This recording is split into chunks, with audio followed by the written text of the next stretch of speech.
네, 반갑습니다. 저는 네, 우리 조내교회 청년부 또 장년 일부를 맡고 있는 박철진 목사라고 합니다. 처음으로 뵙는 분들 반갑고요. 매주마다 뵙는 분들도 반갑습니다. 오늘 우리 대학생들도 좀 오신 것 같고, 그리고 아까 보니까 중국 우리 친구도 오셨습니다. 네, 잘 오셨고요. 그리고 아마 우리 어머님, 아까 어머님도 오시는데 어머님도 오셨고, 그 다음에 우리 윤한 형제 아버님이신가요? 네, 반갑습니다. 네, 잘 오셨습니다. 어쨌든 교회 오는 게 쉽진 않은데요. 그러나 이렇게 또 교회를 처음으로 와주셨으니까 오늘 우리 기독교에서 말하고 있는 복음이 무엇인가라는 것을 여러분들에게 한번 말할 수 있는, 이렇게 전할 수 있는 기회가 된 게 참 감사하고요. 여러분들은 우리 아들, 딸들이 믿고 있는 또 기독교, 또 어쩌면은 내 친구가 믿고 있는 기독교에 대한 이야기를 한번 들어보면서 여러분들이 이 세계에 들어갈 것인가 말 것인가 이것을 한번 판단해 볼 수 있는 그런 시간들도 되지 않겠나라는 생각도 해봅니다. 저는 제 말투에서 제가 어떤 사람이 좀 드러나겠지만은 서울 사람은 아닙니다. 그렇다고 해서 부산 사람도 아니죠. 태어난 것은 여수에서 태어났습니다. 여수에서 나중에 부산을 거쳐서 서울까지, 그래서 뭐 전라도, 경상도, 서울 말이 함께 섞여 있는 제3의 종족이라고 이야기할 수 있습니다. 그리스도인입니다, 저는. 그렇게 해서 오늘 여러분들에게 제가 알고 있는 복음에 대한 이야기를 나누기를 원하는데요. 우리 11시 40분부터 시작할 거거든요. 한 1분 정도 남았습니다.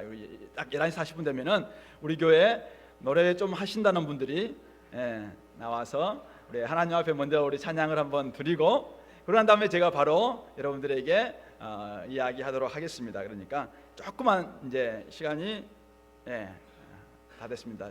약속 지키는 게 참 중요하잖아요. 그래서 우리가 약속을 잘 지키기 위해서 딱 40분 되면 바로 시작할 테니까 어쨌든 이 시간 우리 교회 진짜 권위자가 한 분 계신데, 전문가 계신데, 그분이 저에게 자리를 이렇게 양보해 주셨어요. 그래서 이제 오늘은 조금은 어설픈 첫 무대입니다. 그러다 보니까 아마 떨 수도 있다고 생각하는데, 그러나 그때마다 초보구나 라고 생각을 하시고, 그러나 어쨌든 여러분들이 한번 기독교에서 이야기하고 있는 이 복음을 잘 듣고 이 세계에 한번 들어갈 것인가 말 것인가 한번 결단할 수 있는 그런 시간이 됐으면 좋겠습니다. 딱 11시 40분이 됐네요. 자, 그럼 우리 교회 성가대, 이부 성가대 나오셔서 우리 하나님과 또 이 시간을 위해서 우리가 한번 찬양하도록 하겠습니다. 한번 나와주시죠.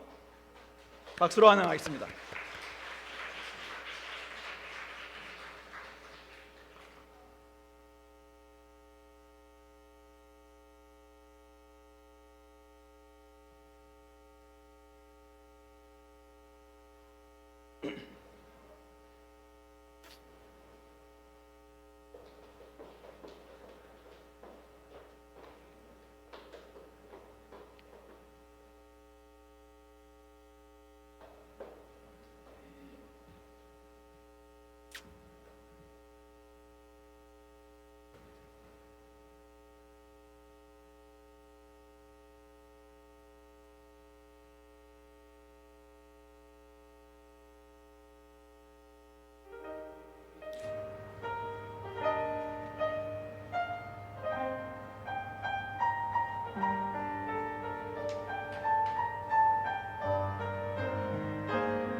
아름다운 찬양, 새 생명을 얻었으니까 마음껏 주님을 위해 살겠다는 그런 고백을 담은 찬양이었습니다.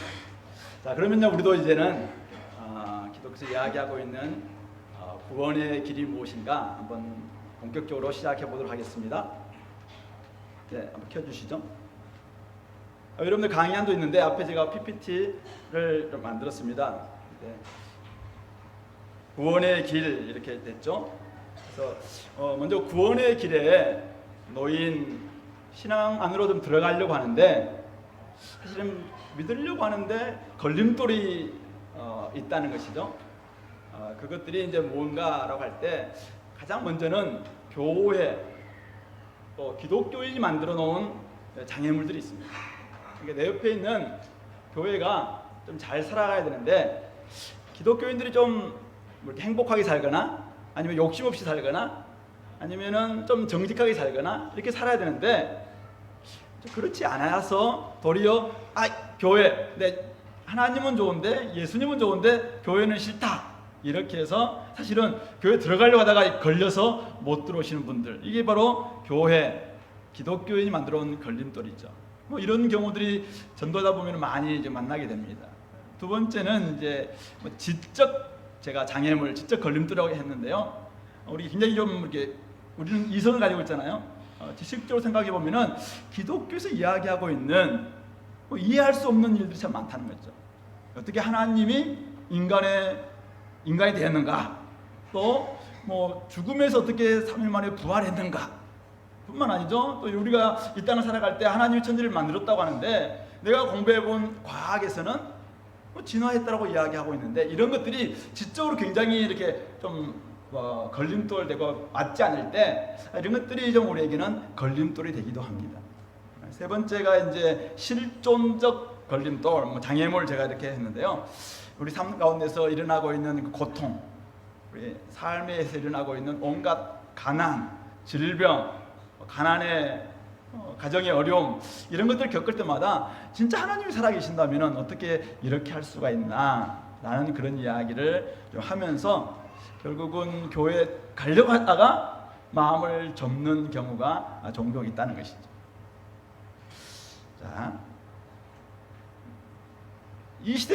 오늘 이 시대가 어떤 시대입니까? 4차 산업혁명이 일어나고 이제 이야기하고 있는 이런 시대에 과연 기독교, 그러면은 우리가 이런 걸림돌 가운데서 이렇게 많은 사람들이 믿고 있다면은 기독교 과연 어떻게 우리가 할 수 있는가?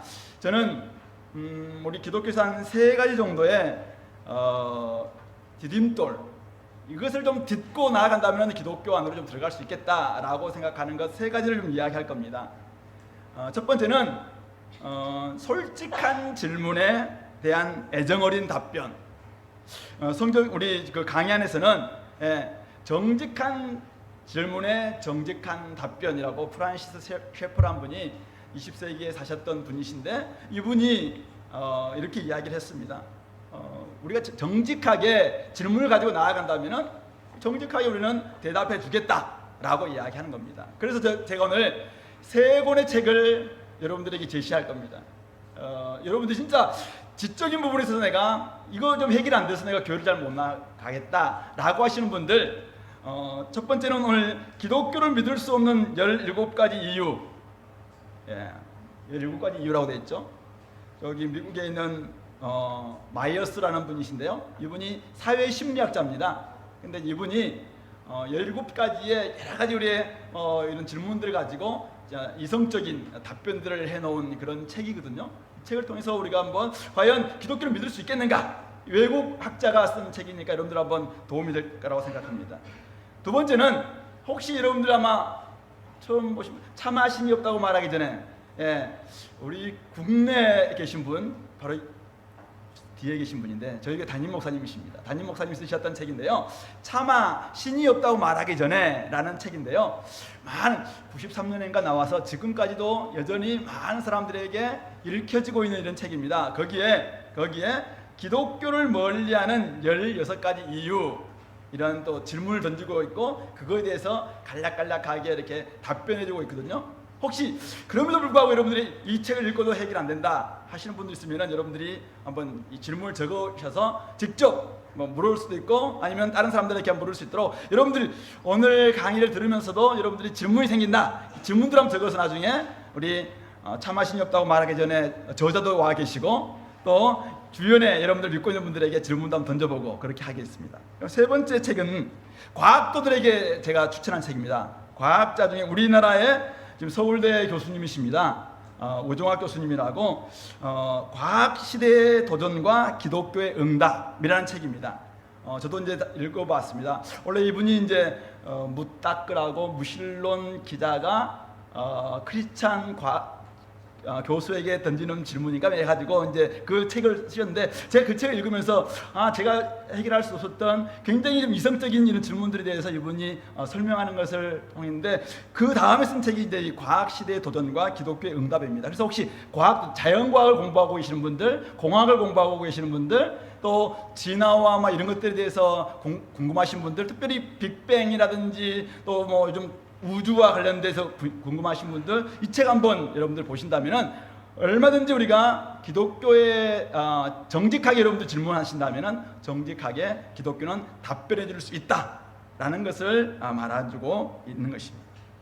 두 번째 우리 교회가 이제 하는 두 번째 디딤돌은 뭐냐면은 신앙적 체험으로 대답하는 겁니다.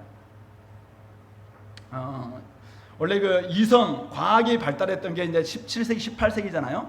그 영향이 저기 영국에 엄청나게 이렇게 몰아쳤을 때, 그때 되면 많은 사람들이 하나님을 믿다가 기독교를 믿다가 떠나기도 하고 막 이렇게 했었습니다. 17세기, 18세기에. 근데 그때 18세기에 엄청나게 일어났던 운동이 뭐냐면은 경건주의라고, 물론 독일에서 시작되긴 했습니다만 홀리클럽이라고 정말 거룩한 이렇게 모임을 만들고 그 안에서 하나님을 개인적으로 만나면서 하나님의 살아계심을 경험했던 이런 영향들을 받았던 분들이, 여러분 한 번씩은 들어봤을 거라고 생각해요. 영국에서는 18세기 영국의 부흥운동을 이끌었던 요한 웨슬레라는 분이 있습니다. 이런 분들이 이제는 정말 하나님이 이성적으로 설명할 수 없고 다 많은 분들이 과학으로 막 설명하려고 할 때, 그래서 기독교를 떠나는 때 하나님이 직접 우리가 살아계심들을 그들에게 복음을 전하고 그들에게 나아갔을 때, 진짜 그 엄청난 캠브리지 대학생들, 옥스퍼드 대학생들, 이런 사람들이 막 거기서 뒤집어지고 정말 바뀌는 역사들이 일어났거든요. 이게 18세기에 일어났던 영국의 대부흥운동이었습니다.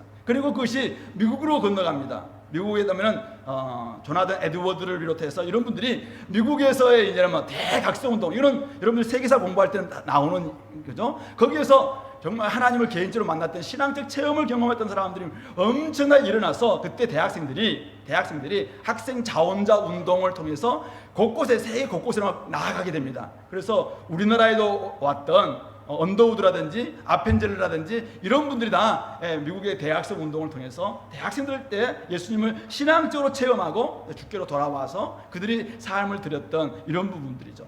하나님을 개인적으로 만날 수 있다라는 것을 우리는 신앙적 체험을 가지고 있는 교회는 그것을 가지고 여러분들에게 약간의 디딤돌을 삼아서 여러분들도 한번 가볼 수 있도록 도전할 겁니다. 세 번째는 이야기로 풀어가려고 했던 시도가 있었습니다. 여기 나와 있는 C.S. 루이스라는 분이 나와 있는데요. 이분이 쓰셨던 나니아 연대기, 혹시 그런 영화 우리 어른들은 안 봤겠지만 나니아 연대기라는 거 있는데, 거기에 그 사자, 마녀, 옷장 이야기 뭐 이런 책들이 있습니다. 이런 책을 가지고 이분은 굉장히 영국에서 뛰어난 옥스퍼드 대학의 영문학 교수님이셨습니다. 근데 이분이 예수님을 무신론자였다가 예수님을 만나고 난 다음에 이런 것들을 굉장히 쉬운 동화를 가지고 성경에 나와 있는 이야기를 풀어 쓰기 시작합니다. 그래서 이야기를 만들기도 하고, 그리고 그의 친구였던 톨킨이라는 분이 반지의 제왕, 그 영화 있잖아요. 그런 책들을 만들어서 이야기를 통해서 기독교가 우리에게 어떤 것인가 라는 것을 알려줬던 이런 이야기 있죠. 오늘날도 우리 이제 교회는 많은 사람들이 기독교를 믿는 것이 쉽지 않다고 생각하니까 교회가 공동체를 통해서 이야기를 만들어냅니다. 우리는 성경에서 이야기하고 있는 하나님, 예수님, 오늘 우리의 삶이 이런 삶을 살아냅니다 라는 이야기를 통해서 많은 사람들에게 도전해 주려고 하죠. 그래서 교회는 성도들의 이 변화된 삶이 기독교를 설명해 줄 수 있는 하나의 이야기가 될 수 있다라는 것을 우리는 여러분들에게 제시합니다. 그래서 여러분들이 혹시 기독교를 한번 이렇게 알고 싶다 그러면 이 세 가지 방식이죠. 하나는 아까 했던 이성적 질문에 대해서 교회는 이성적 답변을 줄 것이다. 그래서 여러분들이 책을 통해서 한번 할 수도 있고 직접 대화할 수도 있고, 두 번째가 이제 이 진의 신앙적 체험을 가지고 있는 분들이 여러분들에게 들려줄 것이고, 세 번째는 바로 이야기, 살아내는 교회의 공동체, 이런 살아내는 이야기를 통해서 여러분들도 교회를 조금은 하나님을 발견할 수도 있겠다라는 것입니다. 저는 오늘 좀 어려운 단어도 있고 막 그렇잖아요. 그래서 이건 생략할까 싶었는데, 그러나 우리나라 분들은 이 하늘, 땅 이 부분들에 대해서는 굉장히 다 전제하고 가는 것 같아서, 우리 무신론에 대해서는 오늘 조금 제가 건너뛰고, 우리는 대부분 다 신과 함께라는 영화에서도 나온 것처럼 우리는 대부분 다 하늘을 믿고 살아가고, 옛날부터 우리는 하늘 하면 늘 떠오르는 그런 나름대로의 그 이미지가 있잖아요. 그래서 우리가 하늘과 땅의 관계로 제가 한번 세 가지 이야기하고 싶습니다. 먼저는 하늘과 땅은 하나다라는 이 관점이 있습니다. 그래서 우리 쉽게 말해서 불교라든지 힌두교, 동양 종교에서 믿고 있는 바로 범신론인데요. 동학도 인내천이라 하잖아요. 그래서 인간이 곧 하늘이다. 굉장히 중요한 말이긴 한데, 그래서 우리는 우리 한 사람 한 사람들이 소우주가 되어서 우리 인간을 굉장히 중요시 여기기도 하고, 그래서 우리 인간이 부처가 될 수 있다. 우리가 열심히 정진하다 보면은 인간이 곧 부처다라고 이야기하는 게 동양의 사상이죠. 힌두교에서도 이제 모든 존재하고 있는 삼라만상이 다 신이다. 그러니까 하늘이라고 이야기하는 신과 하늘이 곧 우리 존재하고 있는 모든 만물이다라는 것이 범신론이죠. 근데 이제 문제는 뭐냐면은 바로 밑에 나온 것처럼 이 죄, 악 어떻게 처리할 것인가. 물론 우리 동양에서는 이제 윤회를 통해서 죄를 지었던 사람들은 나중에 짐승으로 태어난다든지 이렇게 해서 그에 따른 업을 받는다 이렇게 표현을 합니다만은, 끊임없이 그렇게 돌아가는 것으로 통해서 죄와 악이 사실 해결될 수 있겠는가라는 질문이 생길 수 있다는 것이죠. 오늘 철학시는 아니기 때문에 넘어갑니다. 두 번째는 하늘과 땅은 각각 다르다라는 이런 관점인데요. 이것은 이제 17세기, 18세기에 아까 제가 이야기했던 그 계몽주의에서 이야기했던 그 이실론이라고 이렇게 이야기합니다. 이성이 곧 신이다라고 생각하는 이런 관점입니다. 그래서 신은 이 세상을 창조했으나, 당시에 우리 데카르트라든지 이런 분들이 신에 대해서는 믿습니다. 근데 신은 하늘은 이 세상을 창조했으나 그러나 개입하지 않는다. 그래서 자연 법칙에 따라서 운행하도록, 그래서 우리 인간은 이성에 따라서 그냥 판단하고 살아가면 된다. 이성이 최고다. 가치의 모든 기준은 이성이다 라고 생각하는 어떤 이런 관점입니다. 근데 문제가 뭔가요? 바로 이 정말 머리 좋다는 인간을 통해서 만들어냈던 과학, 그거로 말미암아 원자폭탄이 만들어지기도 하고, 그걸 통해서 온갖 나라를 막 이렇게 하다가 일어났던 전쟁이 제1차 세계대전, 2차 세계대전이었거든요. 그러니까 이성과 인간이 그렇게 똑똑하다고 하는 인간이 저지러 놓은 것들이 결국은 인간을 구원할 수 없구나라는 것을 발견합니다. 전쟁과 인간에게 살상을 통해서 엄청난 참상을 경험했던 사람들은 과연 인간이 인간을 구원할 수 있나라는 생각을 하게 되는 것이죠. 세 번째 관점은 하늘과 땅은 각각 다르지만 겹치기도 한다라는 것이죠. 신은 하늘을 떠나지 않으면서도 땅에 임하기도 한다. 이게 이제 우리 기독교가 믿고 있는 이런 유실론인데요. 물론 기독교, 이슬람교, 또 유대교 이런 데들 다 이게 하나님이 있다라는 그 유실론을 믿고 있습니다만 조금 다르긴 해요. 그러나 어쨌든 여기에서는 결국 공통적인 것은 뭐냐면은, 과연 이 땅의 문제는, 인간의 문제는 인간 스스로 해결할 수 없다는 거죠. 따라서 결국은 구원은 외부로부터 와야 된다, 하늘로부터 와야 된다라는 이 관점입니다. 저는 오늘 이 관점을 가지고 중심으로 해서 우리가 한번 풀어가 보도록 그렇게 하겠습니다. 아까 우리 사자, 옷장, 마녀 이야기에서도 이렇게 혹시 난이의 연대기를 보신 분들 계시겠지만은, 거기 보면은 그 아이들이 이제 2차 세계대전인가 2차 세계 세대인가 저 친척집에 가다가 막 놀다가 그 옷장을 통해서 탁 들어가는데 거기에서 새로운 세상을 경험하잖아요. 나니아의 세계죠. 그곳에서 경험하게 되는데 거기 가니까 이제 마네가 나오기도 하고 아슬란이라는 정말 사자가 나오기도 하고 막 그런 것처럼 오늘 우리가 이제는 이 문을 열고 한번 우리도 들어가 보도록 하겠습니다. 들어왔습니다. 전혀 새로운 세상. 여러분들이 오늘 문을 열고 주원의 교회에 저 문을 딱 들어왔을 때 밖의 세상과는 전혀 다른 또 다른 세상이 있는 것처럼 여러분들 일상을 살아가다가 한번 문을 열고 성경이라는 옷장을 싹 열고 기독교 안으로 싹 들어와 보는 거예요.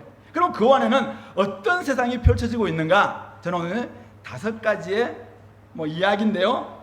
5막이 있는 이야기다 이렇게 보시면 될 것 같아요. 그래서 기독교에서 이야기하고 있는 복음이 무엇인가?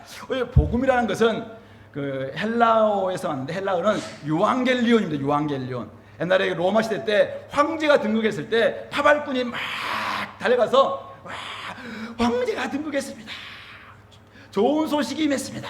이거 새로운 왕이 임했습니다. 라고 외치는 것을 유앙겔론이라고 하는데 그것을 복음이라고 이야기합니다.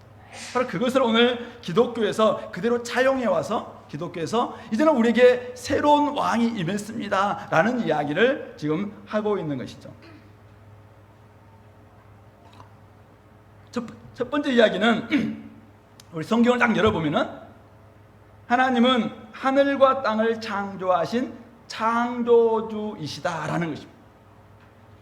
우리 교단이신 분들은 다 지금 한번 다 들었기 때문에 지금 또 알고 있는 이야기를 또 하고 있나 이렇게 생각하겠지만은 오늘 처음으로 오신 분들은 하나님은 성경을 딱 읽어보면 가장 먼저 창세기 1장 1절에 뭐라고 되냐면은 태초에 하나님이 천지를 창조하시니라. 다른 이야기 설명하지 않습니다. 하나님이 계셨다 안 계셨다 이런 것을 증명하지도 않습니다. 바로 선포합니다. 태초에 in the beginning. 우리 모든 모든 시간과 공간에 처음 있었는데 그때 하나님이 하늘과 땅, 하늘의 영역과 땅의 영역을 다 창조하셨다라는 이야기를 하고 있습니다. 그래서 기독교에서는 하나님이 굉장히 어려운 한자를 적어놨죠. 뭡니까?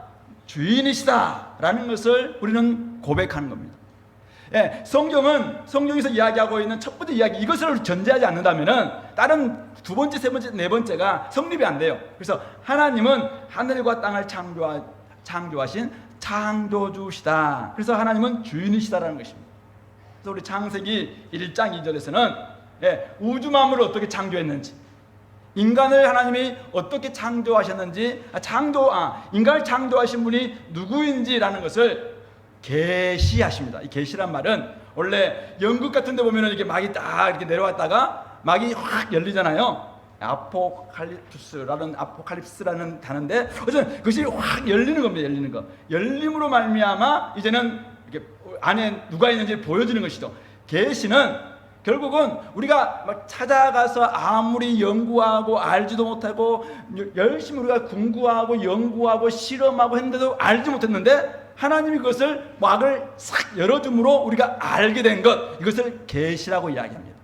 바로 그 계시가 바로 창세기에서 하나님이 우주 만물과 인간의 창조주이심을 계시하고 있다는 것이죠. 그래서 어떤 분은 우리 인간에게는 두 권의 책을 줬는데 한 권은 자연이라는 책이고 한 권은 성경이라는 책이다라고 이야기를 합니다. 자연을 통해서는 하나님이 얼마나 아름답게 이 솜씨를 가지고 어떻게 창조했는지를 볼 수 있는 하나님에 대해서 어렴풋하게 볼 수 있어요. 그래서 우리 자연 계시, 일반 계시라고 이야기를 하고, 성경은 특별하게 정말 이 땅을 어떻게 하나님이 만드셨고 누가 만드셨고 왜 만드셨고 라는 이야기를 적어놨기 때문에 그것을 특별 계시다라고 이야기를 합니다. 그리고 창세기에 보면은 하늘과 땅뿐만 아니라 거기에 태양과 별과 달과 막 이런 것들 다 만들었다고 이야기하거든요. 왜냐하면은 당시 창세기가 쓰여졌던 당시가 다실론이, 그러니까 많은 신들이 있다라고 믿었던 시대였어요. 근동 지방에서. 근데 그런 사람들에게는 일월성신, 그러니까 해도 신이고 달도 신이고 별도 신이에요. 근데 그런 모든 신들이라고 생각하는 그들에게 무슨 말이냐? 하나님이 태양도 만들고 달도 만들고 별도 만들었다라고 이야기하면서 신은 오직 하늘을 잇는 하나님뿐이시다라는 이야기를 여기서 하고 있다는 말씀이죠. 만물에는 하나님의 실존을 가리키는 신의 지문이 묻어 있다.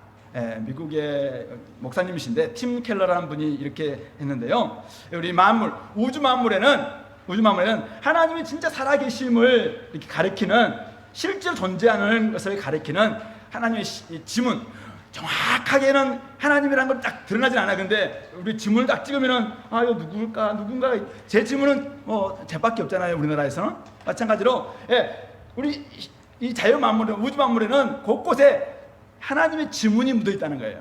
그래서 이제 많은 분들은 이 빅뱅, 우리 지금 목사님은 빅뱅을 믿으시나요? 라고 혹시 질문하실지 모르겠는데, 어쨌든 우리 자연과학에서는 우주 만물이 빅뱅으로 말미암아 136억, 137억 년 전에 탄생됐다라고 이야기하잖아요. 근데 어쨌든 이 빅뱅으로 통해서 우주 만물이 이루어졌다라고 하는 이 진화의 과정이, 그 안에서도 혹시 하나님께서 창조하셨다면 하나님 어떤 분이신가, 그게 지문이 있다는 거예요.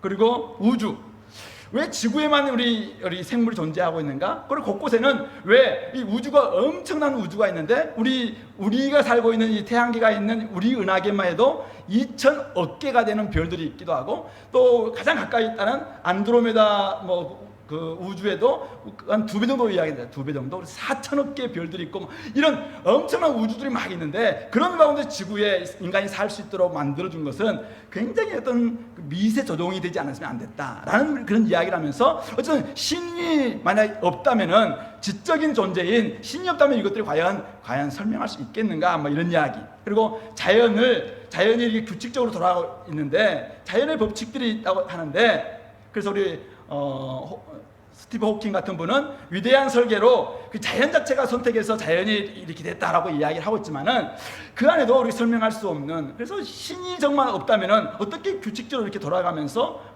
질서 있게 우주가 이렇게 조화롭게 될 수 있겠는가? 그리고 정말 이렇게 아름다운 자연 만물이 되는 것은 신이 없이는 가능할 수 있겠는가? 무엇보다도 인간의 그 인지 기능, 영혼부터 출발했는지 아니면 어디서 출발할지 모르겠지만은, 제가 읽었던 그 울림과 떨림이라는 에서 어떤 그 물리학자 이분은 어떤 그것도 원자 안에 있는 전자와 전자핵인가요? 그걸 통해서 그걸 하기 때문에 거기서 울림을 통해서 우리가 생각도 하게 되고 그렇게 하는데, 사실은 그거 읽으면서 내가 도대체 이것을 이분은 믿는단 말인가? 이런 생각이 들더라고요. 제가 이렇게 말하고 생각하고 사랑하고 이런 것들이, 이런 인지 기능이 과연 어떤 분의 지적인 설계가 없이, 어떤 분의 어떤 신예 없이 이게 어떻게 가능할 수 있겠는가? 이런 걸 통해서 신의 지문이 있다라는 거 우리가 이야기할 수 있다는 말씀이죠. 또 인간은 어떻습니까? 인간은 하나님의 형상을 따라서 지음받은 피조물이라고 이야기하고 있습니다. 그래서 창세기 1장 2절에서는 하나님과 피조물 관계를 명확하게 이야기하고 있습니다. 그래서 하나님을 가장 닮은 인간을 만들었고, 그리고 온 우주 만물을 만들면서 인간에게 하나님께는 순종하고 나머지 우주 만물은 다스리도록 해서 하나님 대리 관리자로서 인간을 이렇게 세워주셨거든요. 그로 말미암아 하나님과 인간의 관계도 아름다웠고, 하나님 보시기에 참 좋았다라고 이야기했고, 그 다음에 인간과 인간관계도 아담이 자기의 아내 하와를 봤을 때, 하나님이 창조해서 딱 배웠을 때 정말 이는 내 뼈 중에 뼈요 살 중에 살이다라고 하면서 사랑도 고백하고, 그리고 온 자연 만물도 정말 아름답다라고 이야기했던 이런 아름다움이 결국은 바로 인간이 하나님의 형상을 따라 지음받아서 함께 공동체로 살고 그 안에서 누리도록 만들어 놓은 그런 존재. 그래서 인간에게 하나님의 형상을 닮은 그런 모습으로 정말 하나님이 이 인간을 보면서 참 아름답다라고 하면서 그렇게 하나님의 만든 세상을 다스리도록 만들어줬던 것이 창세기에서 이야기하고 있는 우리의 주인 되신 하나님이 인간의 관계를 설정하고 있는 내용이다라는 것을 우리 성경은 이야기하고 있다는 말씀이죠. 자, 그런데 두 번째 이야기가 바로 등장합니다. 두 번째 이야기는 뭐냐면은, 하나님께 순종해야 될 창조주로서 주인이신 하나님께 순종해야 될 인간이 반역함으로 죄가 찾아왔다는 것입니다. 그래서 우리 두 번째, 인간은 뭐다? 죄인이다 뭐 인간은 내가 왜 죄인이야 뭐 이렇게 당장 마음에 이렇게 반발감 생기잖아요. 근데 성경은 명확하게 이야기합니다. 인간은 죄인이다. 그래서 왜 인간이 자꾸 거짓말도 하고 둘러대기도 하고 뭐 힘들기도 하고 도둑질도 하고 막 이런 죄를 짓는가? 인간이 죄인이기 때문에 죄를 짓는다. 죄를 지어서 죄인이 아니라 이미 하나님으로부터 반역함으로 말미암아 인간에게 죄가 찾아왔기 때문에 죄인이라서 이제는 죄를 짓는다라고 이야기합니다. 잘 알다시피 한 번씩은 들어봤겠죠. 창세기 3장에 나와 있는 하나님께 순종해야 될 인간이 하나님을 반역한 이야기. 뱀이 찾아옵니다. 하나님이 지었던 가장 동물 중에서 가장 간사했던 뱀. 사실은 사탄이 뱀의 몸을 입고 왔겠죠. 와서 이제 인간에게 꼬드기잖아요. 야, 저 동산 중앙에 있는 선악을 알게 하는 나무 저거 이제 하나님 먹지 말라고 이야기했는데 먹으면 반드시 죽으리라라고 이야기했는데 사탄이 이야기합니다. 야, 저거 과연 모든 실과의 나무를 먹지 말라고 하더냐? 하나님은 모든 걸 다 먹으라고 이야기했는데 모든 것을 먹지 말라고 하더냐? 라고 하면서 굉장히 포괄적으로 이제 하나님이 못했던 것처럼 이렇게 말을 쭉 바꾸거든요. 그러니까 이 여인이 아니다. 저것을 먹으면은 그것을 먹으면 죽는다 이렇게 이야기했는데 반드시 죽는다 이렇게 이야기했는데 저것을 먹거나 뭐 만지면은 죽을까 하노라. 그러니까 하나는 말을 첨가하고 하나는 말을 조금 바꾸고 하나님은 반드시 죽는다고 했는데 죽을까 하노라 라고 이야기했고 하나님은 먹지 말라고 이야기했는데 만지지도 말라라고 이야기했다고 하면서 말을 싹 조금 이렇게 바꾸거든요. 그때 이제 사탄이 옳거니 하면서 이제 무슨 소리냐? 하나님이 그렇게 했던 의도가 있는데 그것은 네가 하나님처럼 될까 싶어서 그렇게 한 거다라고 하면서 너는 충분히 하나님처럼 될 수 있어 라는 말을 확 넣잖아요. 유혹하잖아요. 그때 인간이 하나님처럼 될 수 있다고 딱 하면서 그것을 먹는 순간 하나님 앞에 하나님 반역하는 것이죠. 그랬을 때 인간이 죄가 찾아와서 타락이 시작됐다라는 것이 성경의 이야기입니다. 그래서 우리 죄는 영어로 뭐죠? sin 가운데 뭐가 있습니까? I가 있어요. I. 그래서 어떤 사람이 이야기합니다. I-centeredness, 내 중심주의, 자기 중심주의가 바로 죄다. 굉장히 사실은 나름대로 잘 설명해 주고 있는 내용인 것 같아요. 그러니까 이거는 상향적 죄입니다. 그러니까 하나님에 대해서 주인이신 하나님께 대해서 하나님에 대해서 내가 무슨 소리냐? 하나님 말고 내가 주인 되고 싶습니다 라고 말하는 게 죄라는 것입니다. 하나님께 대항함으로 말미암아 인간의 중심성 또 높아지려고 하는 대항하는 마음, 이 교만 이게 다 상향적 죄입니다. 상향적 죄. 근데 또 하나가 이제 하향적 죄가 있는데 그것은 뭐냐면은 원래 인간은 누군가를 섬기게 되어 있습니다. 우리 인간의 마음에는 하나님을 섬기든지 아니면 다른 걸 섬기든지 둘 중에 하나입니다. 근데 하나님 대신 하나님을 섬기지 않으니까 거기는 누가 들어갑니까? 자기를 섬기든지 아니면은 피조물에 불과했던 태양을 섬기거나 달을 섬기거나 별을 섬기거나 요즘은 누가 그걸 섬깁니까? 그죠? 뭘 섬기죠? 돈을 섬기거나 권력을 섬기거나 다 피조물에 불과한 하나님은 그것을 사실은 우리 보고 관리하라고 즐기라 줬는데 그것을 자기가 섬기게 되어 있는 이것을 하향적 죄다. 하나님은 이걸 관리하라고 했던 그것을 자기가 도리어 섬기는 이것을 죄다라고 이야기하고 있는 것이죠. 그래서 인간의 마음에는 하나님이 아니면 뭐 다른 것을 섬기게 되어 있는 이런 부분들 정확하게 이야기해주고 있다는 말씀이죠. 지도가 있는데요. 많이 보던 지도죠. 잘 안 보이죠? 우리나라 어딘지 보여요? 안 보여도 돼요. 근데 우리는 주로 이 지도를 중심으로 우리 봤습니다. 그죠? 그래서 우리가 어디 있습니까? 환태평양이 어딘가 알죠? 우리나라를 통해서 쭉 오세안 쪽에서 저 미국으로 있는 태평양 동그랗게 원처럼 되어서 환태평양에 어쨌든 그곳에 환태평양의 그 지역에서 우리가 중심국가가 되기 위해서 일본도 그렇고 우리나라도 그렇고 특히 우리 중국 분도 계시지만 굉장히 중국 중심과 중화 중심과 우리 중심 다 사실 우리 인간은 항상 내가 중심이다 생각하잖아요. 이런 우리 지도를 보면서 우리가 그래도 환태평양의 중심 속에서 우리가 뭔가 역할을 해야 된다. 내 중심으로 살아가잖아요. 이런 지도 보셨나요? 이것도 세계 지도죠. 근데 이거는 서양 사람들이 보는 지도입니다. 지금 우리나라 어디 있어요? 맨 끝에 있잖아요. 그래서 우리나라를 서양에서는 극동이라고 이야기하잖아요. 가장 동쪽에 있다.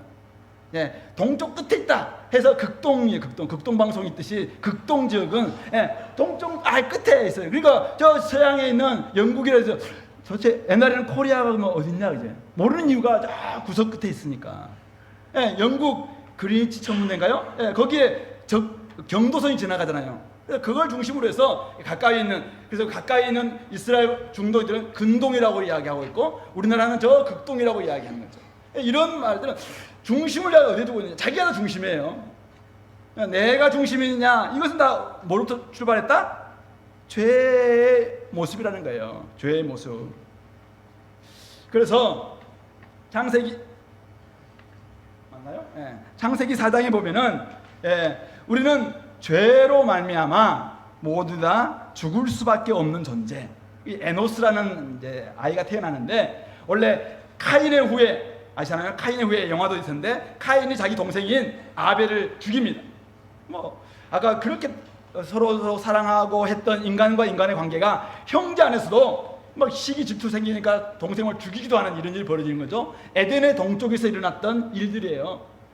인간사에서 이렇게 막 일어났을 때 그래도 믿음으로 나로 살아가려고 하나님께서 살아가도록 하셨던 그 아벨 죽은 다음에 셋이라는 아이가 태어나는데 셋이라는 아이가 분이 자녀를 낳는데 이름을 에노스라고 합니다. 에노스란 말은 아담, 인간이란 말이죠. 같은 말이기도 하지만은 다른 어원에 보면은 에노시라는 히브리어를 쓰는데 이것은 고칠 수 없다, 부패하다라는 뜻입니다. 그러니까 이때 이 에노스가 태어나고 난 다음에 이분들은 우리 인간은 고칠 수 없는 존재가 됐구나, 부패한 존재가 됐구나, 죽을 수밖에 없는 존재가 되었구나라는 것을 인정합니다. 그때 창세기 4장 26절에는 힌트인데 그때 비로소 여호와 이름을 불렀더라라고 이야기하고 있습니다. 내가 죽을 수밖에 없는 존재구나, 내가 죄로 말미암아 죽는 존재구나라는 것을 우리가 고백하게 될 때 우리는 여호와의 이름, 하나님의 이름을 부르게 된다라는 것을 힌트로 보여주고 있는 것이죠. 그리고 창세기 4장부터 11장에는 여러분들이 한 번씩 들어봤겠지만 바벨탑 이야기가 나옵니다. 바벨탑 이야기. 물론 5장 하나님의 아들과 인간의 딸이 서로 사랑함으로 말미암아 그 안에서 온갖 인간들이 죄를 범하는 모습이 나오기도 하고 6장인가 여기에? 6장, 7장, 8장에서는 노아 홍수 이야기 나옵니다. 노아 홍수 이야기 나오고 그리고 하나님께서는 노아 홍수 후에 9장에서 다시 언약을 맺고는 이 땅에 더 이상 내가 홍수로는 심판하지 않겠다 무지개를 보여주시면서 이 땅에 셈과 함과 야벳이라는 노아의 자녀를 통해서 온 땅에 이렇게 확 흩으시죠.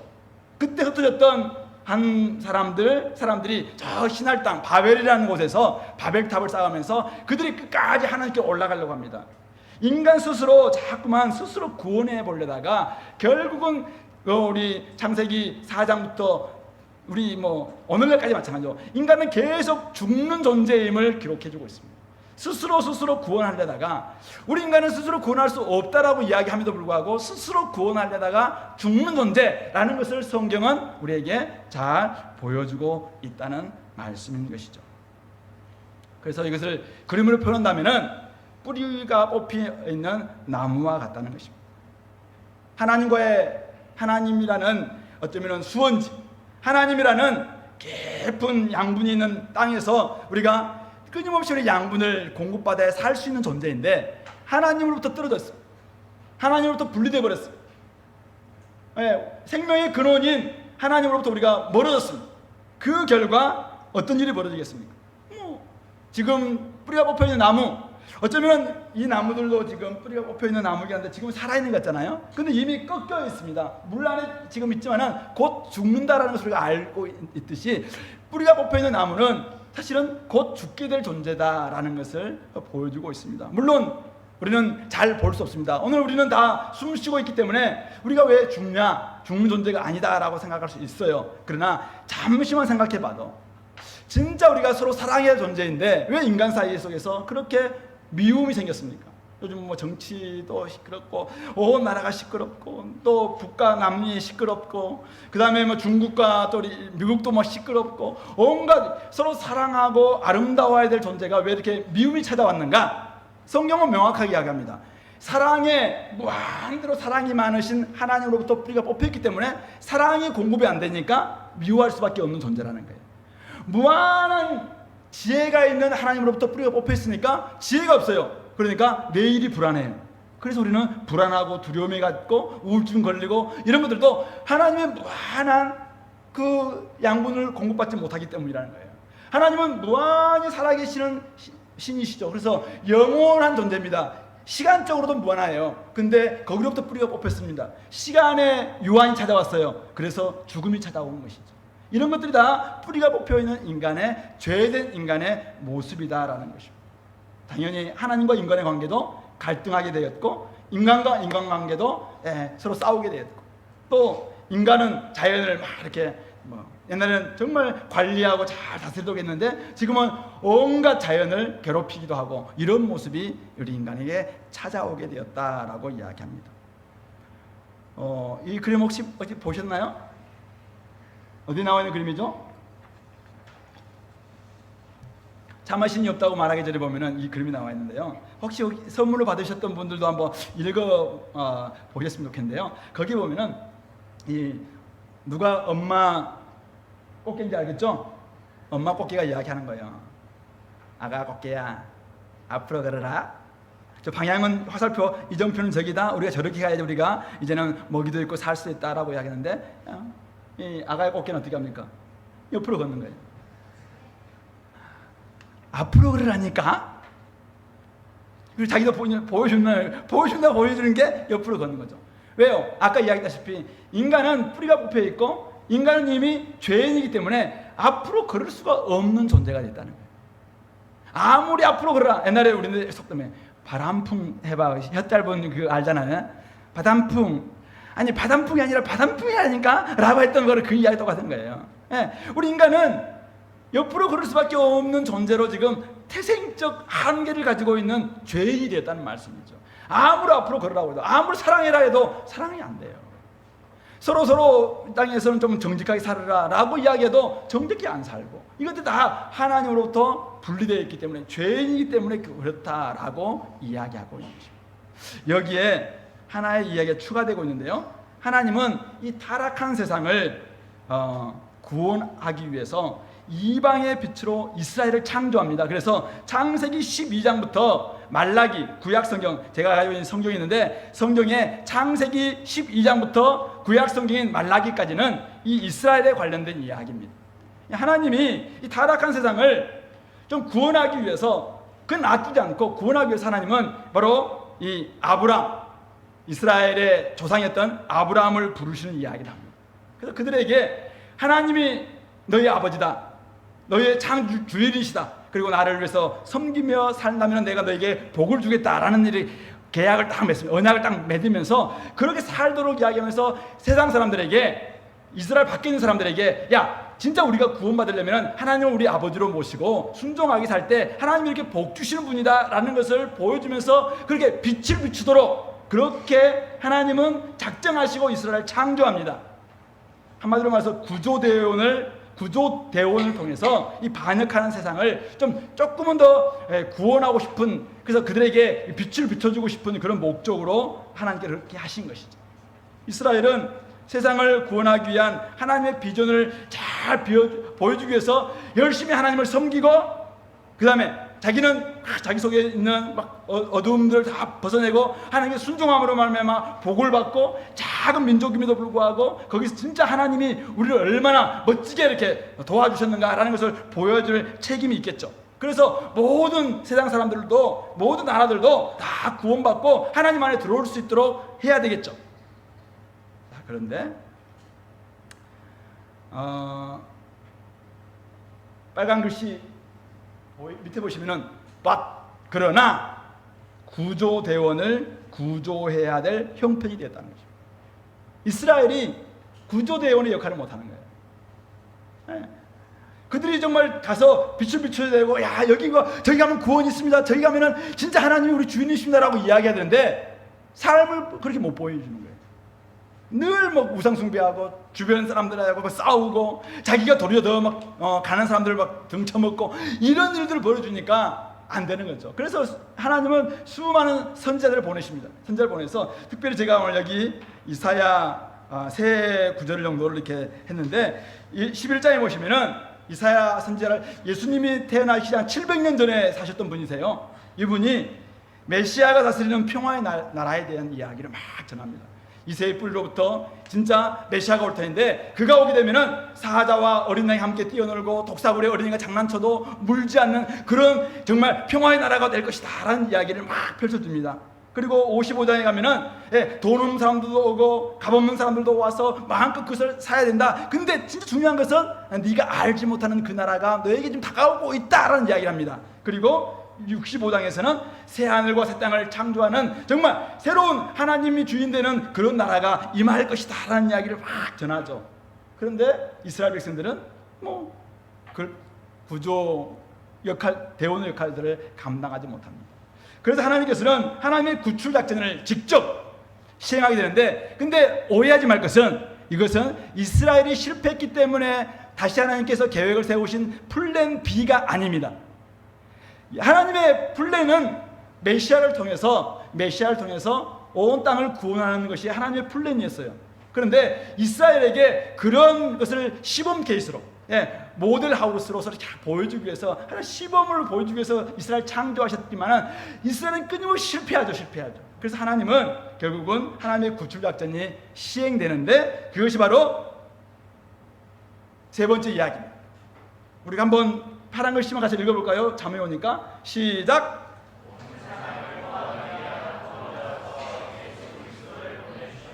네, 하나님께서 결국은 인간을 구원하기 위해서 하나님이 직접 인간의 몸을 입고 이 땅에 오셨다는 것입니다. 하나님이 아까 앞에서 우리 봤던 온 우주, 하나님 만든 창조, 또 인간을 다 갱생하기 위한 하나님의 구출작전, 하나님의 종으로서 메시아, 기름 부음 받은 구원자 그리스도가 올 것이다 라는 이야기를 구약에서 계속 이야기하다가 때가 참에 세 번째, 예수님께서 이 땅에 오셨다라는 것이 성경 이야기고 우리 기독교가 믿고 있는 세 번째 산막입니다.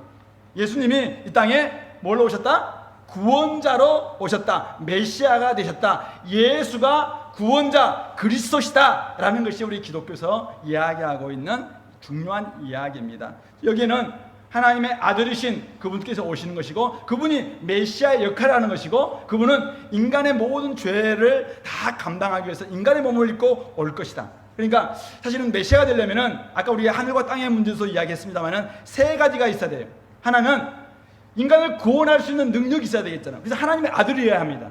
그리고 죄가 뭔지 알아야 되겠죠. 그래서 인간이어야 됩니다. 그래서 인간의 몸을 입고 오셨습니다. 그리고 이 역할들은 구원자여야 합니다. 그래서 메시아가 되신 것이죠.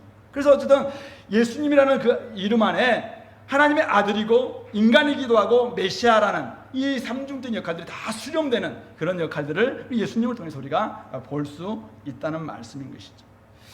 자, 그런데 이게 문제예요. 좀 잘 따라오고 있나요? 사람들이 이런 예수님을 믿기 어려워한 점이 여기 있다는 것입니다. 사람들이 이분이 진짜 이 땅에 구원자로 오셨는데, 사람들은 이 놀라운 엄청난 이야기를 들려주면은, 야, 그게 가능해? 그게 이성적으로 네가 생각을 해봐. 네가 한번 이해된다고 생각하니? 라고 이야기하면서 믿기 어려워하는 점이 여기 네 가지가 있습니다. 근데 이거는 네 가지는 우리 기독교에서 이야기하고 있는 핵심 중에 핵심이에요. 근데 이 네 가지를 사람들은 가장 어려워합니다. 그건 예수님 당시도 그렇고 지금도 그렇고 앞으로도 그럴 거예요. 근데 이 이야기를 여러분들 한번 생각해 보십시오. 자, 첫 번째, 예수님의 인격, 그분이 누구냐. 아까 제가 이야기했습니다. 그분은 나사렛 땅에 사셨던, 역사적으로 사셨던 4대 성인 중에 한 분이신 예수라는 사람입니다. 그렇죠? 사람이에요. 그분은 실질적으로 로마 황제 아우구스토 시대 때 살았고 태어났고, 그리고 그분은 정말 유대 땅에서 직접 나사렛이라는 땅에서 살았던 분이시죠.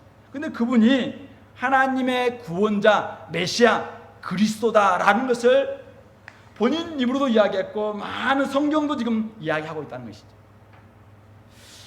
완전한 사람이자 완전한 하나님. 야, 사람이면 사람이고 하나님이면 하나님이지, 사람이면서 하나님, 이게 말이 되냐? 이게 이제 우리 기독교에서 이야기하고 있는 건데, 사실은 많은 사람들이 믿기 어려워하는 부분이다라고 이야기할 수 있는 거죠. 인간이 죄 없이 이 땅에서 태어날 수 있겠는가? 그래서 우리 처녀의 몸인 동정녀 마리아에서 태어났다, 그래서 죄가 없다라고 이야기를 해도, 야, 처녀가 어떻게 애를 낳아? 라고 하면서 사실 이해가 안 된다는 것이죠.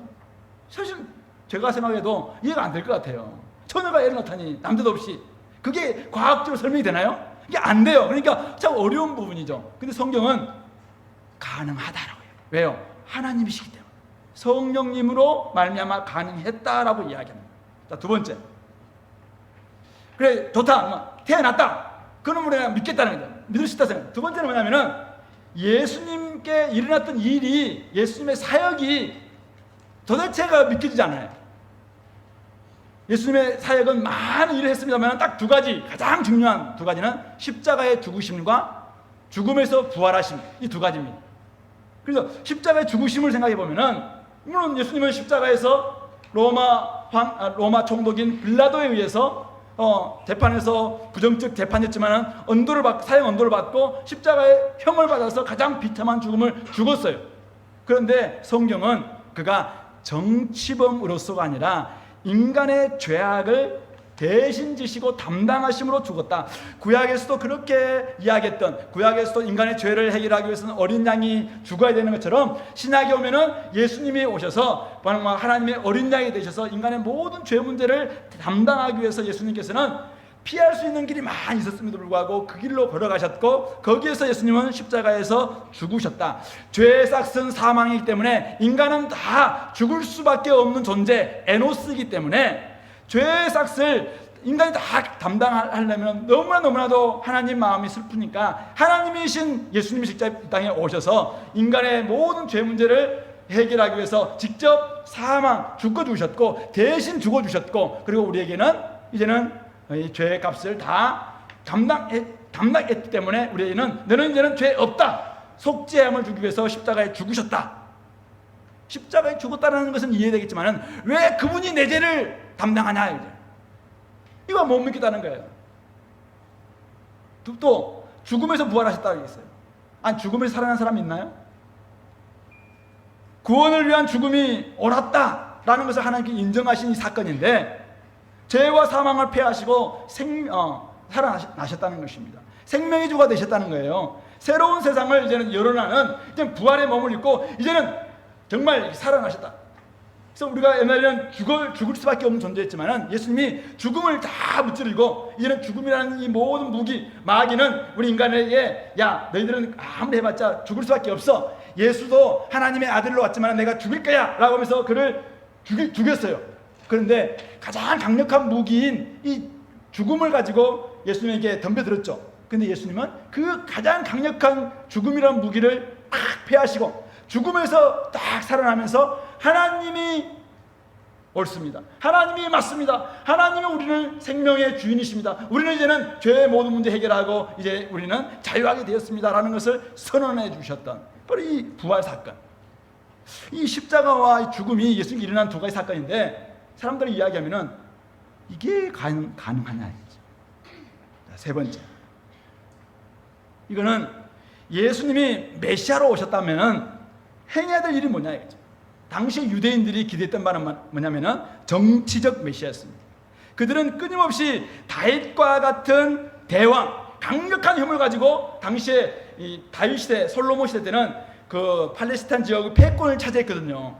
그런 것처럼 다윗과 같은 대왕이 오셔서 메시아가 되셔서 그분이 로마 황제로부터 우리를 독립시켜주고 우리에게 정말 해방을 주기를 원하는, 이게 유대인들이 기대했던 메시아였어요. 그래서 예수님이 오셨을 때 많은 사람들이 막 엄청 따랐거든요.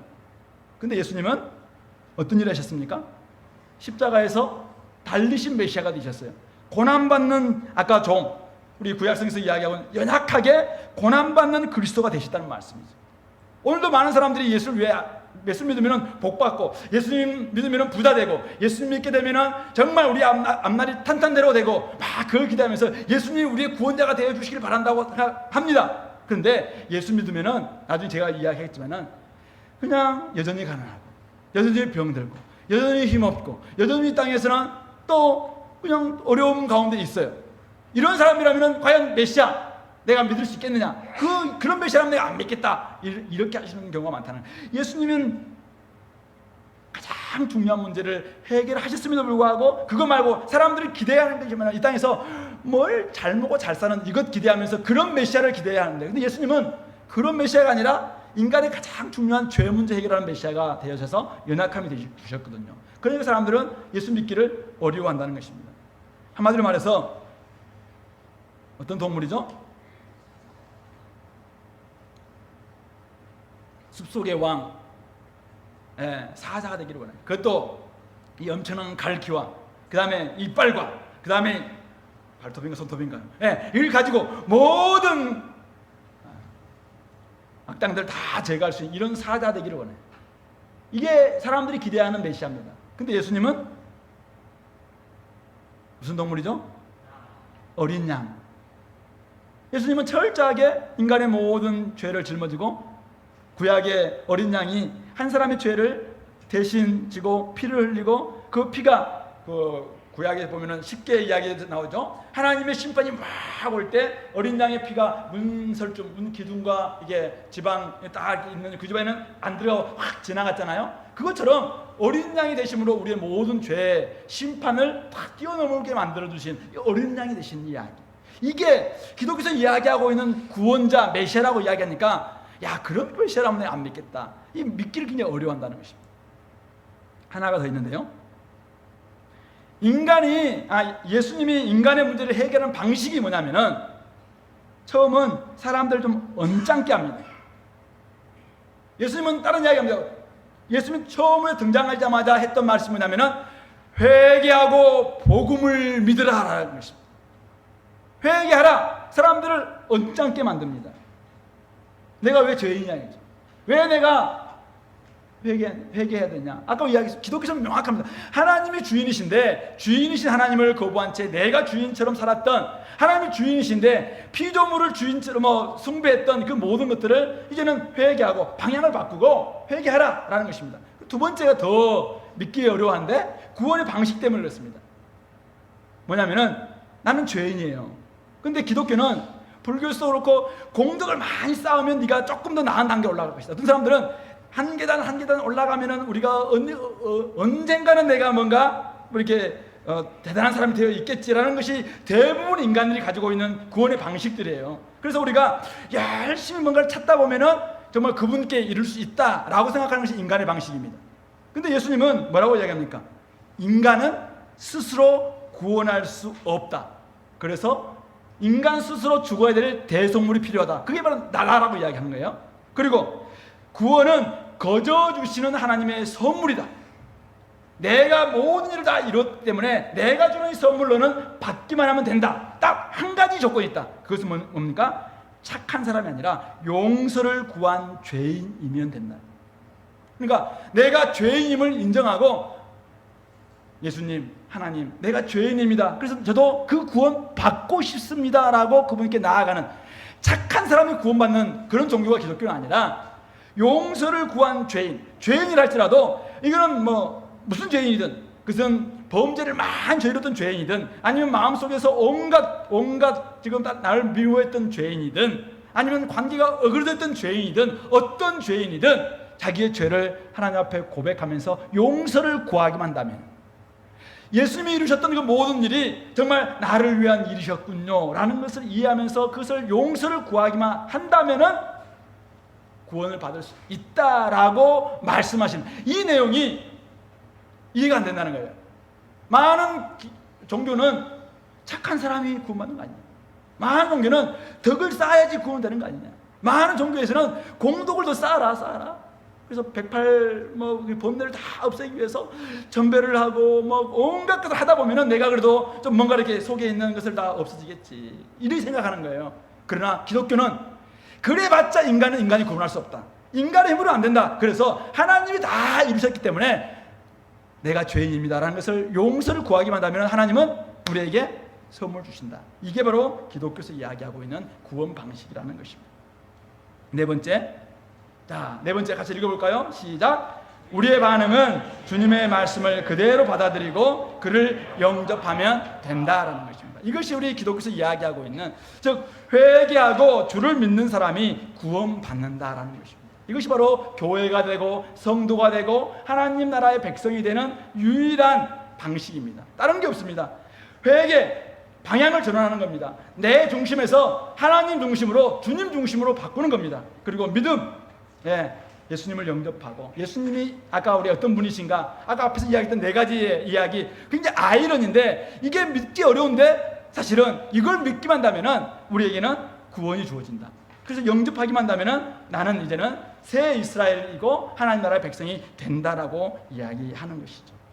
그래서 우리에게는 이 방향 전환은 뭐냐면은, 내 중심을 이렇게 살다가 이제는 방향을 바꿔서 하나님께로 나아가는, 그분께로 가는 것입니다. 그분께로 가는 것. 이게 방향 전환, 회개입니다. 회개. 그래서 예수님이 이렇게 이야기합니다. 빨간 글씨입니다. 아버지 외에는 아들을 아는 자가 없고 아들과 또 아들의 소원대로 계시를 받는 자 외에는 아무도 아버지를 아는 자가 없느니라. 왜 우리가 예수님께 가야 될 이유가 뭐냐면은 예수님께 가야지 하나님을 알 수 있기 때문이라고 이야기합니다. 고린도전서 1장 21절에서는 이 세상은 자기 지혜로 하나님을 알지 못하므로 하나님께서 전도에 미련한 것으로 믿는 자들을 구원하시기를 기뻐하셨다. 제가 지금 여러분들에게 전도하고 있는 거잖아요. 이건 굉장히 미련한 거예요. 세상 지혜로 보면은 너무나도 이해도 안 되고, 사실은 너무 헬라 사람들에게는 철학을 많이 하는 사람들한테는 박철진 목사가 대학 나왔다고 하던데 아직도 저런 이야기를 믿고 있나 할 정도로 굉장히 미련한 이야기인데, 바로 이 미련한 전도를 통해서 하나님은 사람들을 구원하기를 원하신다라고 이야기합니다. 요한복음 14장 6절에서는 같이 읽어볼까요? 시작. 내가 곧 길이요 진리요 생명이니 나로 말미암지 않고는 아버지께로 올 자가 없느니라.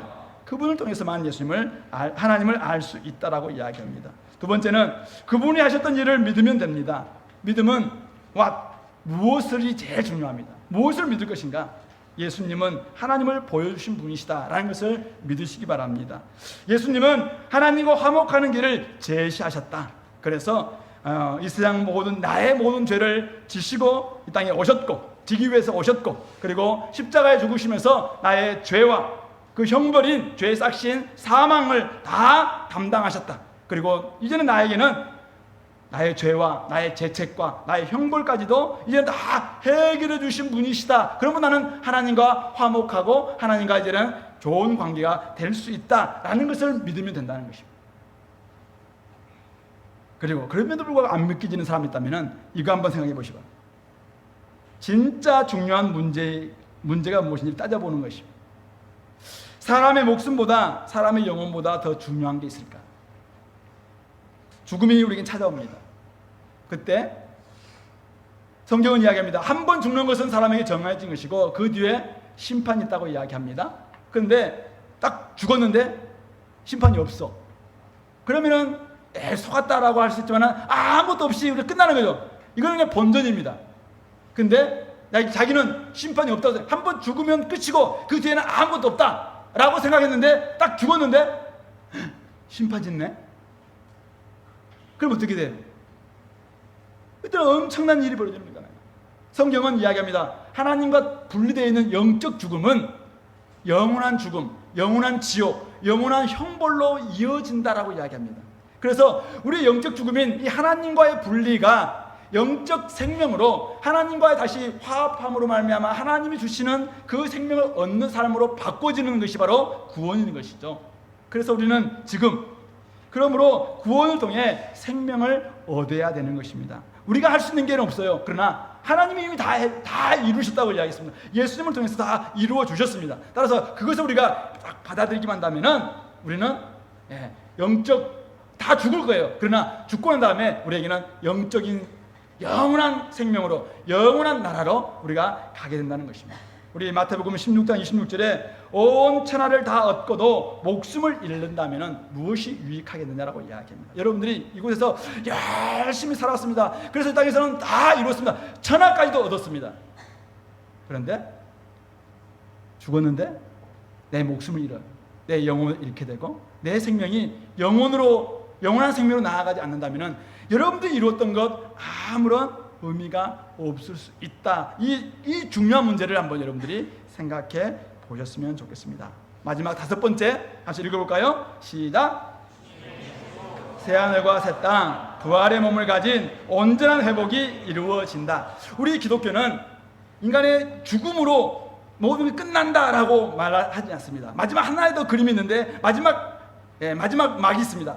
오막이 있습니다. 오막. 그것은 바로 그분 죽으셨던 그분이 아까 어린 양이 되셔 죽으셨어요. 그분이 다시 오신다는 거예요.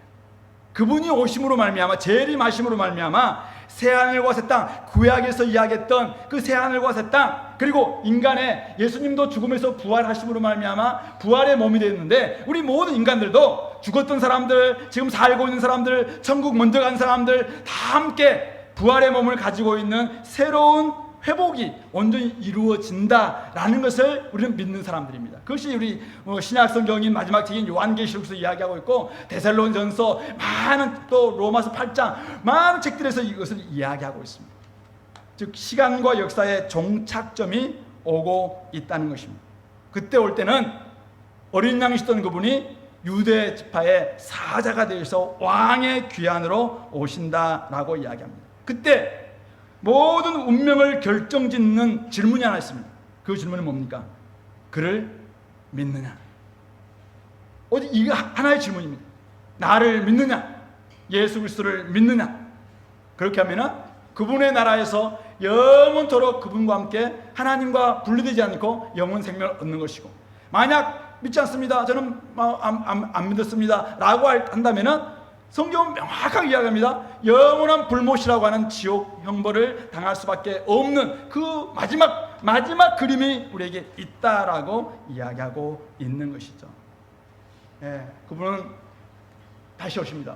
하나님의 어린 양이 다시 오십니다. 근데 그분은 다윗의 유다의 라이온이 되셔서 유다의 사자가 되셔서 다시 오셔서 왕의 재림, 왕의 귀환이 이루어진다라고 이야기하고 있는 것입니다. 이게 바로 성경의 이야기입니다. 이제 우리 옷장을 착 빠져나와서 현실에 들어왔습니다. 물론 아직 교회지만은 제가 몇 가지만 여러분들에게 권면하고 이제 우리 식사도 해야 되고 하기 때문에 한번 생각해 보시기 바랍니다. 방금 저는 5가지 이야기를 여러분들에게 전해드렸습니다. 교회에서 우리 성경에서 이야기하고 있는 5가지 이야기입니다. 하나님의 주인이시고 우리는 죄인이고 예수님은 구원자이시고 우리가 회개하고 믿으면 우리는 하나님 백성이 되고, 그리고 마지막 때는 주님이 다시 오실 때 영원한 하나님 나라가 회복된다라는 5가지 이야기를 전해드렸습니다. 하나님과 나와의 관계가 모든 문제의 핵심이라는 사실. 여러분들이 지금 다른 모든 문제가 조금 안 풀린다 할지라도 좀 괜찮습니다. 그러나 이 하나님과 나의 관계가 풀리지 않고 있다면 이 문제는 진짜 풀어야 됩니다. 이게 모든 문제의 핵심이자 포커스, 가장 여러분들이 염두에 둬야 돼. 실마리를 어쨌든 잡아야 됩니다. 이거. 실마리를 잡아야지 모든 문제를 풀 수 있잖아요. 내 영혼의 문제를 건드리지 않는다면 여러분들은 핵심을 피하는 것입니다. 그래서 여러분들이 이거 한번 했으면 좋겠습니다. 누가복음 19장 10절에서는 예수님이 이렇게 이야기합니다. 인자에 온 것은 잃어버린 자를 찾아 구원하려 합니다. 왜 우리가 이 문제를 풀어야 되냐면은 성경은 우리 모두가 다 잃어버린 자다라고 이야기하고 있습니다. 하나님의 자녀였다는 거예요. 하나님의 가족이었어요. 근데 우리가 집을 나갔습니다. 집을 나가서 잘 사는 것 같아요. 근데 그 아들이 가장 먼저 해야 될 일은 뭐냐면은 집에 돌아가는 거예요. 잃어버린 자가 다시 집에 가는 이게 다른 모든 문제의 가장 중요한 핵심이다라고 이야기합니다. 아무것도 묻지 않습니다. 아무것도 따지지 않습니다. 출신도 종교도 스펙도 금수저인가 흑수저인가 묻지 않습니다.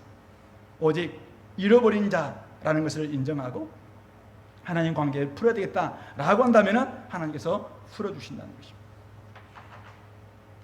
두 번째, 예수님은 나를 구원하시려는 하나님의 사랑임을 우리는 기억했으면 좋겠습니다. 다 잊어도 좋습니다. 근데 여기 엇뱀 사건이라고 조금 올라갔네요. 예, 모세가 광야에서 뱀을 든 것 같이, 민수기에 나오는 이야기인데요. 애굽에 400년 동안 종살이 하던 그들을 이제는 하나님이 구출해서 광야를 이렇게 40년 동안 갑니다. 근데 가는데 또다시 막 하나님을 원망하고 모세를 원망하고 막 이럴 때 하나님이 불뱀을 보내죠. 불뱀. 독산지 코브라인지 모르겠어요. 보내서 그 막 불평하고 원망하고 죄 있는 사람 다 물었어요. 그러니까 다 죽어가는 거예요.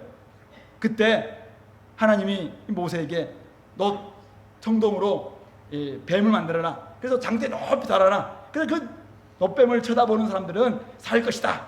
이런 이야기를 합니다. 그때 그 이야기를 예수님이 신약에 오셔서 그 이야기를 하는 거예요. 그러면서 바로 그런 것처럼 인자도 들려야 하리니 이는 그를 믿는 자마다 영생을 얻게 하려 하심이라. 그를 쳐다보는 사람들은 죄 가운데 지금 다 죽어가는 사람이라 할지라도 예수님이 십자가에 달린, 인자가 십자가에 달린 그것을 쳐다보고 예수님이 정말 나를 위해서 죽고, 이건 너무나 얼토당토하지 않고 좀 이해도 안 되고 너무 어리석은 것 같지만은 그분을 쳐다보기만 한다. 그분을 자꾸 내가 믿는다면은 내가 구원받는 거구나라는 믿음으로 바라볼 것을 이야기하고 있는 이야기죠.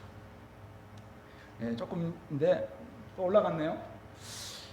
십자가 사건은 로마서 5장 8절에서는 이렇게, 여기 영어에도 좀 나와 있는 것 같은데, 거기에 하나님이 자기의 사랑을 확증하셨다. 예수님이 십자가에 죽으심, 예수님을 우리에게 주심은 하나님이 우리를 위한 자기의 사랑을 확증하셨느니라, 이렇게 확증이라고 이야기하는데, 이 영어에 demonstrate라고 되어 있습니다. 이것은 demonstration, 데모할 때 우리 데모 막 하는 것처럼 하나님이 이 십자가 예수님을 딱 달리고는 뭘 이야기하면은 데모하는 거예요. 하나님이 여러분 우리에게 내가 너를 사랑한다. 내가 여러분들 사랑한다. 내가 여러분들 사랑한다. 내가 여러분들 사랑해서 내 아들을 십자가 죽었다.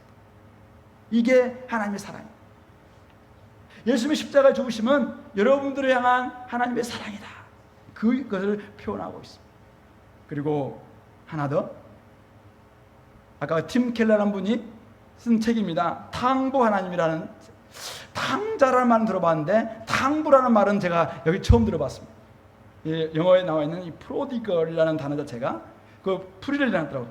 무모할 정도로 헤프게 베푸는, 남김없이 다 써버리는, 하나님은 탕진하시는 아버지라는 것입니다. 그래서 탕부다라고 이야기합니다.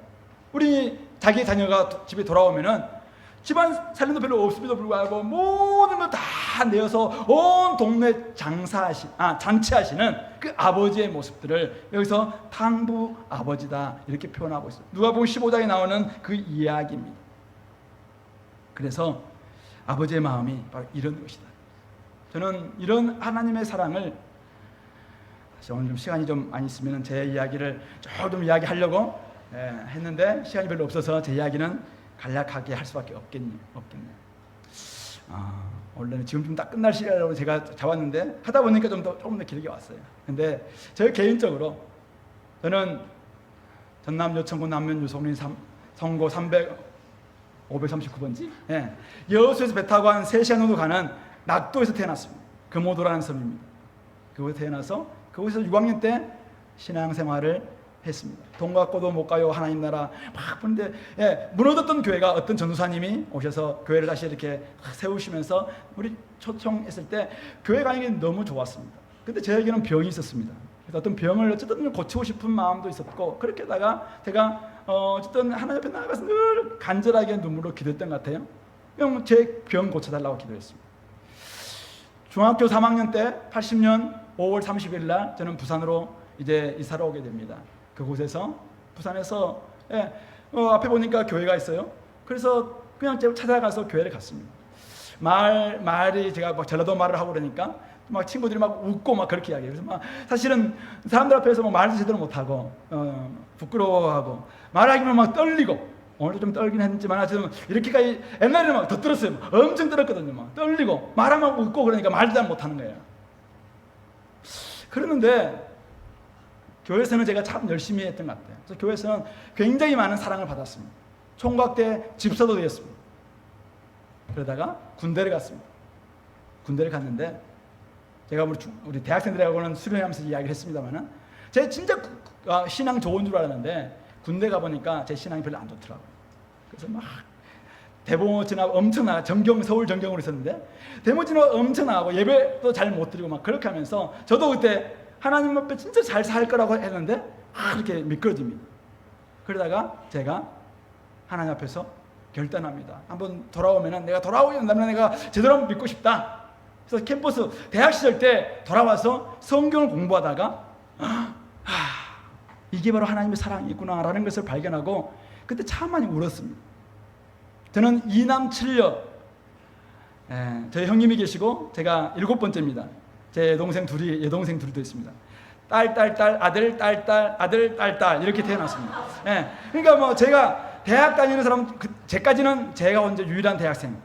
막내가 나중에 아파서 엄청 아프고 그러고 난 다음에 다시 대학 다녔습니다만 우리 대학생 저밖에 없으니까 제가 빨리 집안을 일으켜야 될 이런 엄청난 사명을 가지고 제가 대학을 들어갔죠. 그런데 대학에서 예수님을 딱 만나게 된 것입니다. 눈을 확 열어준 겁니다. 정말 한 옷장에 들어갈 때 나니아 세계를 경험하듯이 제가 성경을 통해서 눈을 활짝 열리니까 처음에는 내가 내 병 문제, 내 병 고치려고 사실은 예수님을 믿었던 저였는데 물론 나중에 때가 돼서 병도 낫게 했습니다만 어쨌든 그것뿐만 아니라 이제는 내 삶이 확 바뀌면서 이 많은 대학생들에게 내가 복음을 전하고 싶은 마음들이 막 생기는 거예요. 그때 저를 선교단체 간사로 불러주십니다. 참 말도 잘 못하고 떨기도 하고 막 그런데 하나님이 이 길 한번 해볼래? 안 해볼래? 이렇게 했을 때 제가 그 길로 들어갑니다. 그래서 한 14년 동안 제가 그곳에서 많은 대학생들하고 이야기하고 복음을 전하고 함께 막 삶을 나누고 아까 정말 세 가지 방식이죠. 이성적인 이야기, 또 우리의 신앙 체험 이야기, 막 이야기를 들려주면서 이걸 통해서 어쨌든 막 복음을 전하기 시작합니다. 그러다가 마감이 딱 되면서 이제는 좀 교회를 하고 싶다 라는 마음을 가지고 교회로 들어옵니다. 그래서 교회 들어왔을 때 제가 14년 전이죠. 바로 주은혜 교회 그때 왔었었고 그리고 다시 부산에 내려가서 또 7년 동안 담임 목사가 되어서 부산에서 또 교회를 하고 또 다시 서울로 또 우리 목사님이 같이 한번 해보자 해서 네 아닌데 어쨌든 오게 됐습니다. 오게 됐는데 제가 여러분들이 이야기하고 싶은 건 이거죠. 예수 믿고 난 다음에 저에게 어떤 변화가 있었을까요? 부자가 됐을까요? 부자 안 됐습니다. 병이 없었을까요? 저희 아버님은 위암 걸리셨고 저희 둘째 누님은 유방암으로 돌아가셨고 막내 동생은 임파선 종양으로 대학을 중퇴했고 제 바로 밑에 여동생은 지금도 흑색종 굉장히 무서운 암이죠. 그걸로 지금 고통받고 있고 저에게도 얼마 전까지 또 병이 찾아왔습니다. 근데 미쳤다고 그러면서도 미쳤다고 예수 믿습니까? 혹시 그런 분들 계십니까? 근데 제 안에 빼앗길 수 없는 평안이 있습니다. 삶은 세상 사람들이 이야기하는 어떤 엄청나게 나은 삶이 제가 태어나면서 저는 흙수저입니다. 지금도 서초동에 살지만은 흙수저일걸요. 서초동에 많은 빛이 있지만은 저는 그림자 쪽에 있지 않겠어요? 그런데 제게 제 얼굴에 저 사진에 그림자가 있나요? 물론 저 아내를 바라보는 모습이 좀 미녀와 야수라고 누가 이야기했는데 그러나 어쨌든 저의 삶 속에서 이제는 자녀들과 함께 사실은 행복하게 잘 지내고 있습니다. 왜요? 제 아내는 천동설을 믿고 있었던 제가 지동설을 믿게 되는 엄청난 혁명적 변화가 일어난 것처럼 내가 삶의 중심을 생각했고 나밖에 없다고 생각했고 내가 뭔가를 이 땅에서 잘하면 된다고 생각했던 제가 진짜 예수님이 모든 것을 이루어 주셨고 우리에게는 새로운 세계가 있구나라는 것을 알게 되는 정말 코페르니쿠스적인 발음 잘하는데 그런 엄청난 혁명적 변화, 믿음을 갖고 난 다음에 일어났던 변화가 저에게 찾아왔기 때문에 저는 후회하지도 않고 지금도 하면서 기쁘게 막 웃으면서 하고 있습니다. 이제 여러분들에게 마지막 이야기를 하고 오늘 저의 강의를 마치고자 합니다. 구원은 멀리 있지 않습니다. 구원은 여러분들의 수천 계단, 그 계단을 막 기어 올라가다 보면 어딘가에 있을 어떤 빨리 여러분들의 고행과 연습과 훈련과 몇 단계의 어떤 어려움을 통해서 올라가는, 공덕을 쌓아야지 올라가야 될 어떤 곳에 있지 않습니다. 구원은 예수님이 이미 다 이루어 주셨습니다. 우리의 모든 문제를 다 해결해 주셨습니다. 그분의 이야기를 들었을 때 내가 옳습니다. 맞습니다. 제가 죄인이군요. 제가 하나님의 자녀인데 집 나간 잃어버린 자였군요. 맞습니다. 옳습니다. 제가 그래서 하나님의 계획에 동참하고 싶습니다. 라고 고백하는 것이죠. 그럴 때 구원은 여러분들에게 이 시간 바로 임하는 것이죠. 혹시 여러분들에게 한번 이렇게 제안하고 드리고 싶은데요. 한번 눈을 감고 뭐 높이 손 안 들어도 좋고, 아니면은 살짝 여러분 가슴에 손을 얹어도 좋고, 아니면은 뭐 여러분 나름대로 한번 생각해 보십시오. 주님 없이 살았던 삶이 죄였구나. 내가 중심이라고 생각했던 삶이 죄였구나 라는 것을 고백하면서 이제는 하나님을 삶의 주인으로, 예수님이 이루신 그 일이 나의 구원을 이루는 일이다 라는 것을 정말 선물로 받아들이면서 옳습니다. 맞습니다. 제가 그렇게 한번 살고 싶습니다. 라고 생각하시는 분이 있다면 이 시간 조용히 한번 손을 한번 표시해 주시면 감사하겠습니다. 높이 들지 않아도 됩니다. 한번 여러분들 이 시간, 내가 그동안 내 중심으로 살았습니다. 그러나 이제는 내가 주님을 위해서 한번 살고 싶습니다. 이제는 내가 정말 이 이야기 옳습니다. 제가 한번 주님과 더불어서 살고 싶습니다. 하신 분 있으면 한번 손들어 주시겠습니까? 네, 감사합니다. 제가 한번 기도하고 눈 감고 같이 한번 기도하고 마치도록 하겠습니다. 온 땅을 만드시고 우리의 아버지가 되시는 하나님 아버지, 오늘 우리 사랑하는 많은 친구들, 우리 가족들 이 자리에 불러주셔서 참 고맙습니다. 하나님이 우리 인간을 너무나 사랑하기에 오늘도 이곳에 정말 이 귀한 자리를 배설하시고 잔치를 배설하시고 우리에게 귀한 선물을 베풀어 주셔서 참 감사합니다. 예수님이 나를 위해서 죽으셨고 또 부활하심으로 우리에게 새로운 길, 구원의 길로 인도해 주시기라고 하셨는데, 하나님, 내가 그 예수님을 받아들이게 도와주시고 또 언젠가는 그 예수님을 한번 믿게 도와주시고, 그래서 나의 삶에 정말 예수님과 동행하는 그런 삶이 될 수 있도록 축복하여 주시옵소서. 때로는 어려움이 찾아오고 고난이 찾아오고 죽음이 찾아온다 할지라도, 그러나 결국 예수 믿는 사람들에게는 절망이 없고 평안밖에 없고 이런 영원한 생명과 천국만 있다는 사실을 알고 이제는 예수 믿고 영원한 목숨 구하며 주님과 동행하는 저희들이 될 수 있도록 인도하여 주옵소서. 감사드렸고 우리의 구주 되시는 예수님 이름으로 기도드립니다. 아멘. 네, 감사합니다. 들어주셔서 감사합니다.